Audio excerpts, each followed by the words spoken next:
Eh bien bonjour, bonsoir, j'espère que vous allez bien, c'est Flo. Aujourd'hui on se retrouve pour parler des spoilers du chapitre 407 de My Hero Academia.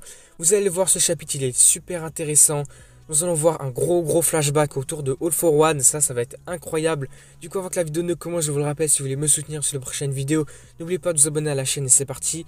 Du coup, comme on vient de le voir, ce chapitre il s'intitule L'orphelin paranormal, qui fait justement le lien avec ce que je vous ai dit. Nous allons voir un gros flashback autour de All for One, qui est défini ici comme l'orphelin paranormal. Donc dans ce chapitre, nous allons voir en partie l'enfance de All for One, mais également celle de Yoichi Shigaraki, les deux frères, donc le premier utilisateur du One for All et All for One.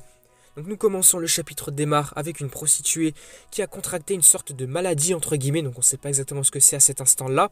Du coup, il y a de cela un an, provoquant alors la croissance d'une petite tumeur en forme de pointe sur son bras gauche. Le chapitre accentue bien sur cette forme de pointe, puisqu'elle aura une importance par la suite, mais cependant nous allons voir qu'elle ne l'a pas remarqué pendant 8 mois, car les deux enfants qui grandissaient en elle lui prenaient toutes ses forces et ne l'a tout simplement pas vue. Par la suite, nous verrons que cette personne a accouché des jumeaux au bord d'une rivière et elle est morte peu après cela. Mais cependant, nous allons voir que cette tumeur qu'elle avait sur son bras a mystérieusement disparu. Du coup, à la suite du chapitre, nous verrons pourquoi exactement. Nous allons voir que tout fera sens. Donc justement, nous verrons que cette page, cette case du chapitre, va mettre l'accent sur un trou qui est dans la main du bébé All for One. Et oui, il est révélé ici que cette dame qui a donné naissance à ces deux enfants, ces deux jumeaux, sont en fait All for One et Yoichi Shigaraki.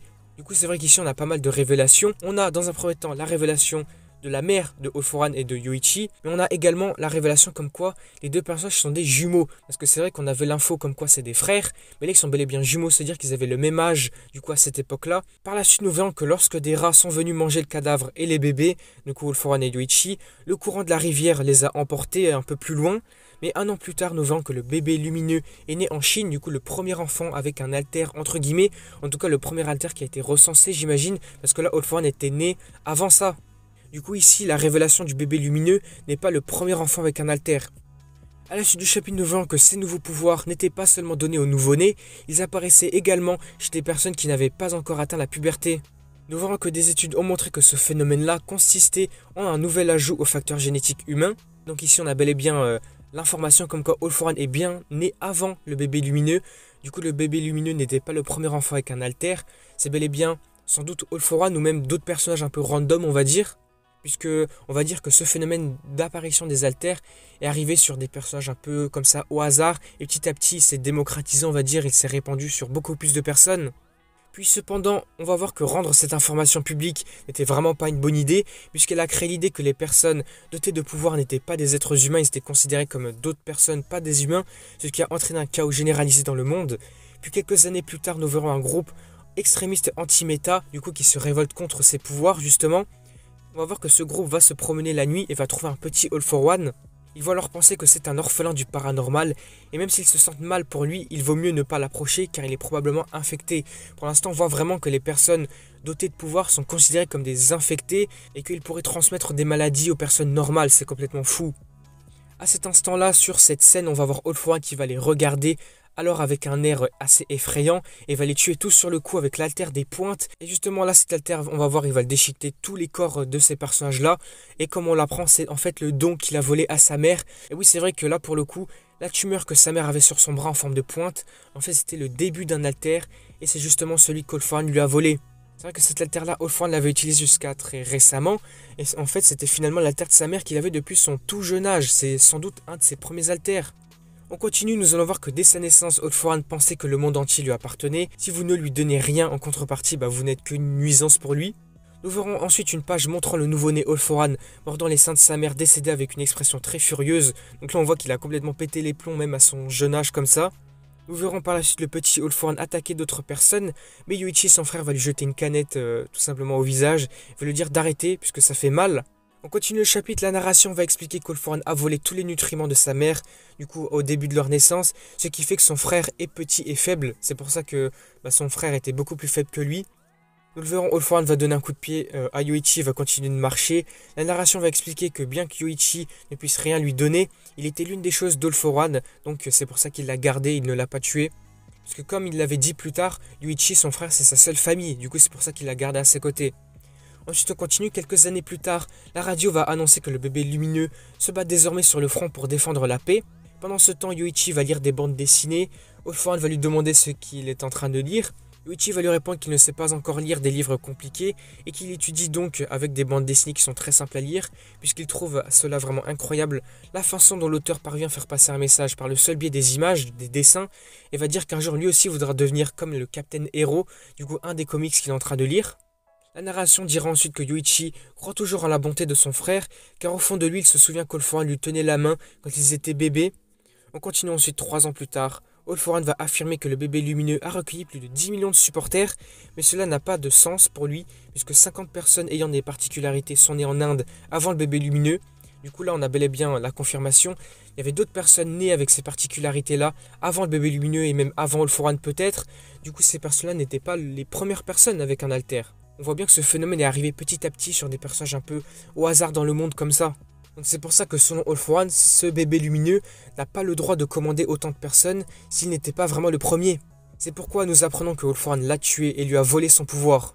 Ici c'est vrai, on avait eu la révélation il y a quelques chapitres de cela, quand All For One se battait contre All Might et Stain, on avait vu un All For One jeune, très lumineux, donc on en avait déduit qu'il avait peut-être volé l'alter de ce bébé, mais finalement c'est vrai, il lui a bel et bien volé cet alter de lumière. On continue, Yuichi va demander à All For One pourquoi il a fait ça, et All For One va lui répondre qu'il fait comme dans les comics, dans les bandes dessinées, on disait un pour tous et tous pour un, et il adorait ça. Du coup là c'est sans doute la naissance du One For All et du All For One.